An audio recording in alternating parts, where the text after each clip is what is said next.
Voilà, on veut montrer que donc x puissance 3 est supérieur ou égal à 3x moins 2 sur l'intervalle moins 2, 50. Bon, en fait, montrer que x3 est supérieur ou égal à 3x moins 2 sur cet intervalle, c'est comme montrer que x3 moins 3x plus 2, c'est-à-dire que je fais passer tout ça de l'autre côté, c'est comme vouloir montrer que donc x3 moins 3x plus 2 est supérieur ou égal à 0. Donc, pourquoi pas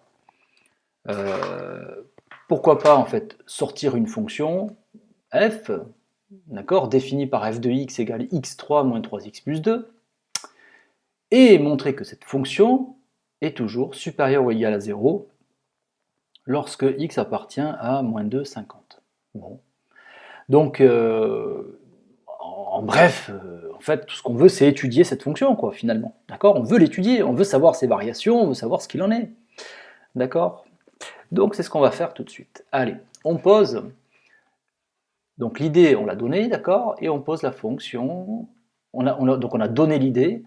Hein, donc, l'idée est donnée. Et on va poser que f est la fonction qui a x associe x puissance 3 moins 3x plus 2. D'accord, donc f est une fonction polynôme, ok, dérivable sur r, donc dérivable sur moins 2,50, et quel que soit x appartenant à moins 2,50, f' de x est égal à 3x au carré moins 3, ce qui nous fait 3 facteurs de x au carré moins 1.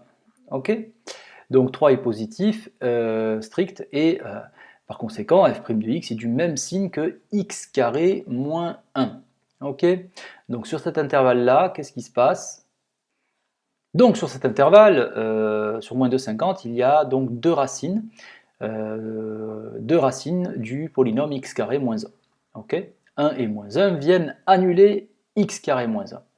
Donc on l'écrit, voilà. Ok, voilà. On sait que c'est du signe de moins a à l'intérieur des racines, par conséquent, hop, moins ici et plus ici. Ok. Ok. Donc, maintenant, on sait que la fonction est croissante sur l'intervalle moins 2, 1. Elle est décroissante sur l'intervalle moins 1, 1 et croissante sur l'intervalle 1, 50. Alors, on n'oublie pas notre objectif. Notre objectif, c'est de montrer que f de x est supérieur ou égal à 0, d'accord, quel que soit le x entre moins 2 et 50. Bon, déjà, on va commencer par calculer les images, d'accord? Donc pour ça, on prend sa petite calculatrice. Donc si on regarde l'image de moins 2, c'est 0, d'accord? L'image de moins 1, c'est 4. L'image de 1, c'est 0. Et l'image de 50, c'est 124 852. Ok. Alors qu'est-ce qu'il en est donc d'après le tableau de variation? Le minimum, c'est 0. Ok. Donc d'après le tableau de variation, f de i, le minimum de f est 0, atteint pour x égale moins 2 et x égale 1. f de x donc est supérieur ou égal à 0.